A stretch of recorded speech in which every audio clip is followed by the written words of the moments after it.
Welcome to Global Hub Updates. Please subscribe to my channel and press the bell icon for more updates.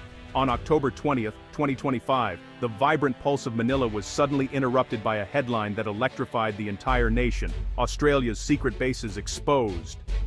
The city, known for its relentless energy and constant movement, seemed to freeze in time as the news broke. The city's rhythm stopped. In offices, markets, and on crowded sidewalks, people stared at their screens, stunned and speechless, trying to process what they were seeing. The report revealed a clandestine network of Australian military projects operating on Philippine soil, an explosive secret that no one, not even seasoned analysts, saw coming. Confusion, alarm, and intrigue swept through the public. Conversations erupted everywhere as people tried to make sense of the revelation and what it could mean for their country. For years, the Philippines had walked a diplomatic tightrope, balancing a tense relationship with China, especially over the contested waters of the West Philippine Sea. Now, the secret presence of a powerful Western ally added a dramatic new twist to an already volatile situation, raising questions about alliances and hidden agendas. Were these bases meant to defend the Philippines, or did they serve a more aggressive purpose? The silence from officials only fueled wild speculation and growing anxiety. For many Filipinos, the news struck a deep nerve. National sovereignty is both a matter of pride and a source of historical pain, echoing memories of past foreign interventions. Some saw the bases as a welcome sign of support and protection in uncertain times, hoping it would strengthen the country's position on the world stage. Others, however, feared the return of old patterns, echoes of colonialism, and the risk of being drawn into great power rivalry beyond their control. The story wasn't just about military hardware or secret documents, it was about trust, national strategy, and the uncertain path ahead for the nation's future. The government scrambled behind closed doors, racing to contain a leak that threatened not only delicate diplomatic negotiations, but also the fragile trust of the public.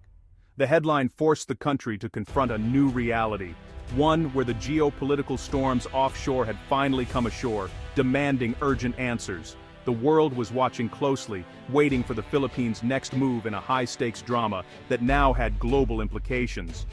The secret was out. Nothing would be the same.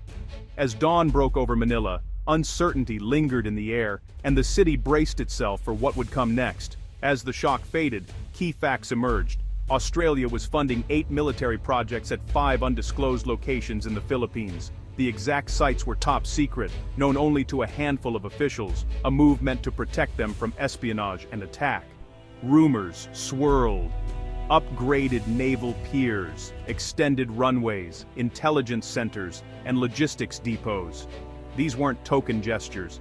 They were a major boost to the Philippines' defense capabilities.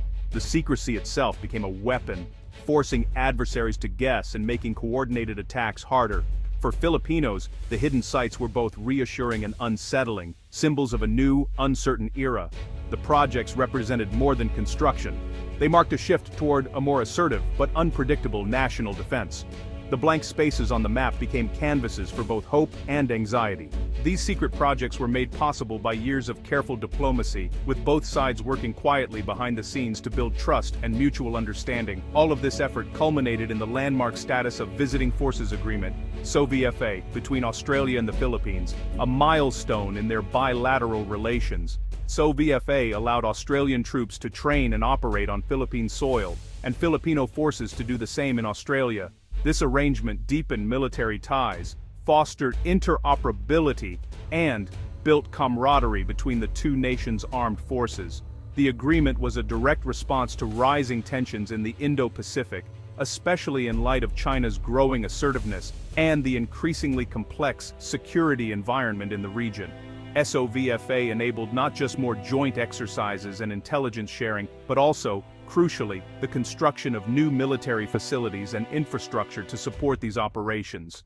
Now, Filipino and Australian forces could work together seamlessly, sharing real-time data, tracking emerging threats, and multiplying each other's strengths through coordinated action and joint planning. However, not everyone welcomed the agreement. Critics voiced concerns about national sovereignty and the risk of being drawn into foreign conflicts, recalling the country's complicated history with foreign military bases and the presence of outside powers. But the government countered that SOVFA was about strengthening, not surrendering sovereignty, arguing that robust alliances were necessary to protect the nation's interests and independence. In a world of growing uncertainty and shifting alliances, having reliable partners was more essential than ever before. The agreement signaled a new era, one in which the Philippines was no longer standing alone in defending its territory and upholding its sovereignty. SOVFA was the key that unlocked a deeper, more capable partnership, opening doors to new opportunities for cooperation and mutual defense. It was a calculated move, designed to ensure the nation's security and stability in a rapidly changing and unpredictable region. The stakes had never been higher, and the choices made now would shape the future of the Philippines and its allies for years to come.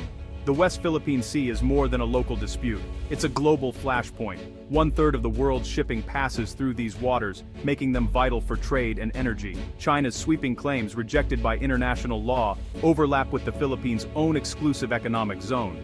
Daily, Filipino fishermen and Coast Guard crews face harassment and intimidation from Chinese vessels. The conflict isn't just about resources, it's about upholding the rule of law versus the rule of force. The world's eyes are on these waters, knowing that what happens here could reshape the global order. Australia's new projects must be seen in this volatile, high-stakes context. The Australian-backed projects are defensive, not aggressive, their goal to fortify the Philippines and deter any would-be aggressor. This is deterrence by denial, making it too costly for anyone to attack. The new facilities boost maritime awareness, letting the Philippines monitor its waters around the clock. Upgraded airfields and radars help track intruders and respond quickly to threats. New naval piers and depots mean ships can stay on patrol longer, maintaining a constant presence. The bases also enable seamless cooperation with allies, Australia, the US and others, during exercises or crises. An attack on these bases could draw in powerful partners, raising the stakes for any adversary. The message is clear. The Philippines is not an easy target. These bases are invitations for allied support, multiplying the nation's defensive strength. They are the backbone of a new, more resilient security posture. China's aggressive moves in the West Philippine Sea are the main driver behind this new defense partnership. Beijing has built and militarized artificial islands within the Philippines' exclusive zone, turning reefs into fortresses. China's Coast Guard and maritime militia swarm contested areas, harassing Filipino vessels in a campaign of intimidation. This gray zone strategy blurs the line between peace and conflict, making it hard to respond without escalating. China claims its actions are defensive, blaming the Philippines and its allies for raising tensions, but the reality is clear. China seeks to impose its own rules, projecting power and reshaping the regional order. This growing shadow has pushed the Philippines and Australia closer, united in defending a free and open Indo-Pacific.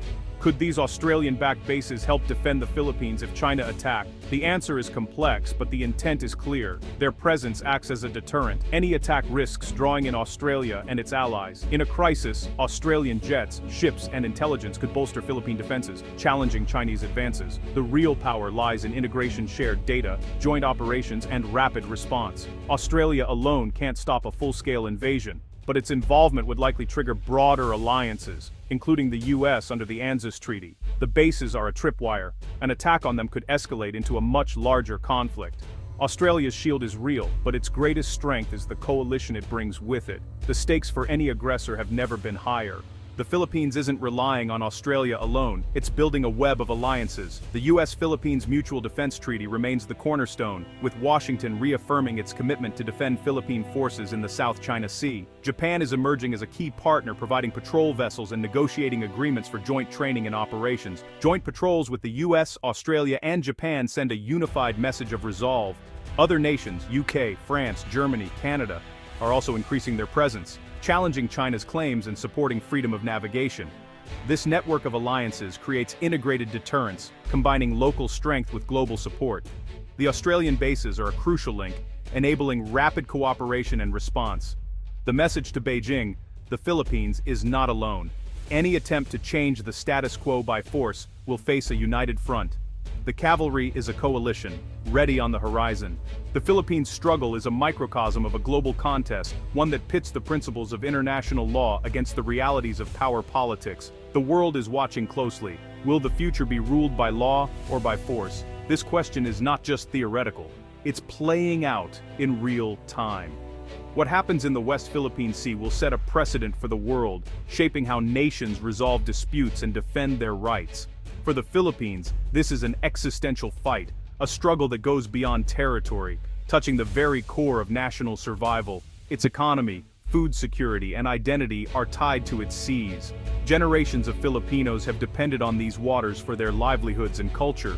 Losing control would mean losing a vital part of the nation, threatening communities and erasing centuries of tradition. That's why Manila is willing to risk more, investing in its military, modernizing its fleet, and preparing for any eventuality.